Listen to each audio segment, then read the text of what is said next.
performer of our first Cary Grove Writers' Day, Sean Porter.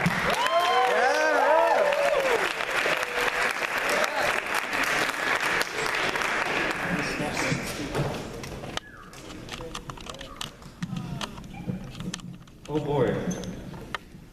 I have two pieces today, and the first one is called Insert Name Here.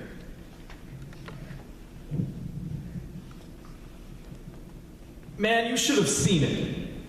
A piece or 5 or tens of thousands, and it's all we need to bring it home.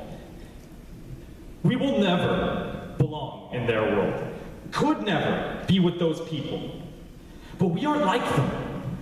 No, we are unlike any before us, a masterpiece of unraveling strands of gold and silver, a natural wonder and a load-bearing stone, and the place was burning to the ground, and the flames were spelling out our names, a sign from whatever God exists, that our purpose is just, that it was our destiny to keep striving for our life. But you didn't see it. You didn't strive for it.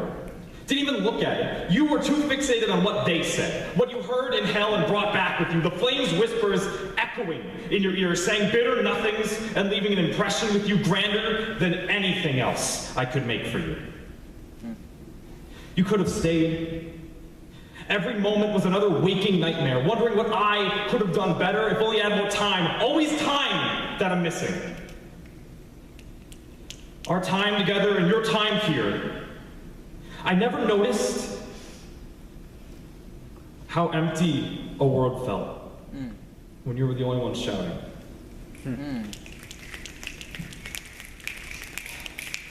I guess I never knew how helpless one could feel without someone, and I guess you already knew that. That's why you left. I had hoped you'd come back, but you never did. All you did was go off to find yourself, leaving me behind. I was fine with it. Or that's how I said it.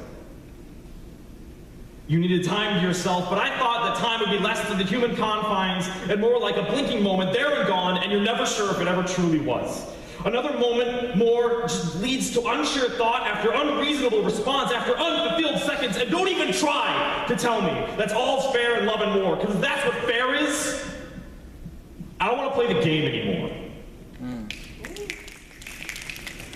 You could have been the greatest sight to see, the perfect person to cry to, the helper that never asked for a pinch of charity and never gave an ounce of regret, but you became the short-headed mess, a lump of guilt that's painful to glance at, and I have to live my life with your constant picture in my mind, an unceasing reminder that I was never good enough. No, you had to leave me in the dust thinking I'd be better off, and guess what? I'm not better off, and neither are you. Nobody's better. Everything is worse, and it's all your fault. Well, I hope you're happy. And I hope you can see it from up there.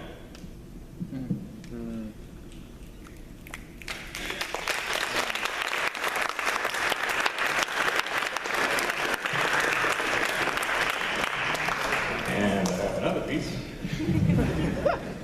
It's called Hi. Just let it go. Hi. My name is Sean. We may have met, and you may have gotten my name, but I don't remember yours. I've always had trouble remembering things. And I can be told I can't always keep on topic. Like, my mother used to tell me,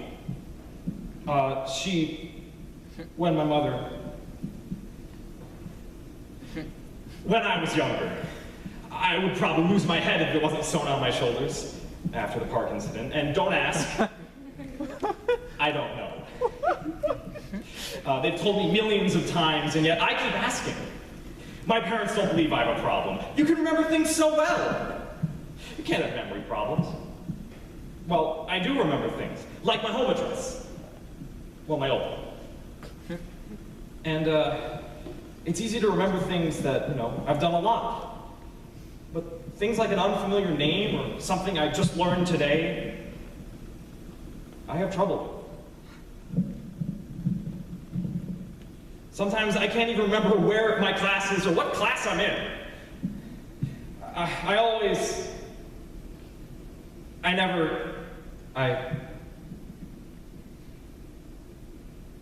When I was young, lessons from my parents flew over my head. Like when my dad once handed me a hatchet from the roof, and it almost chopped off my leg. Who hands an 8-year-old a hatchet? That one always seemed funny to me. And I remember that story so well because I would always tell it to people. I can never remember the part though. And I know I've told it because my friends tell it to me.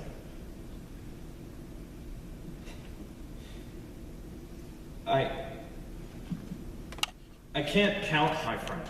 Not count them. I can count on my friends. I just can't count them. I either have too many to count or I just can't remember them all. There are those I see every day in school or talk to online, and sometimes they tease me for not knowing how a game is played, but that's because I either don't play it anymore or it didn't stick with me. I didn't get it the first time, and I could never get it every first time I played it. I stick to games I know how to play, by heart, not by mind. That's the thing, I know how to do things by heart, like love, but not by mind, like love. My parents love me.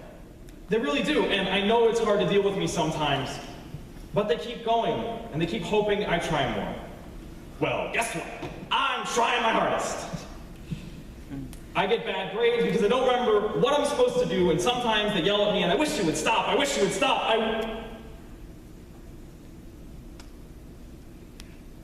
I used to, and still do, wish for an adventure. But I'd probably fail an adventure immediately, not knowing where to go and everything. I craved adventure so much that I used to run away as a kid.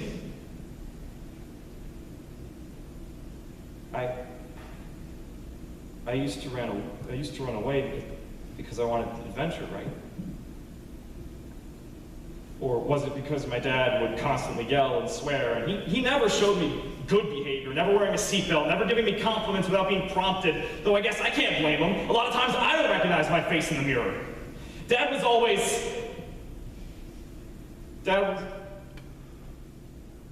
Dad,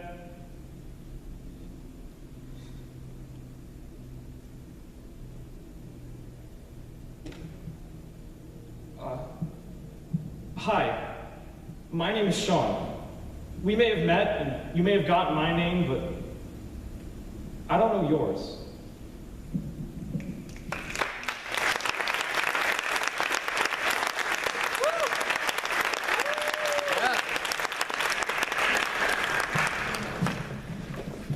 All right. Next up, we have a freshman who loves to perform, read, and eat a good Oreo cookie. Please welcome Serena Burst.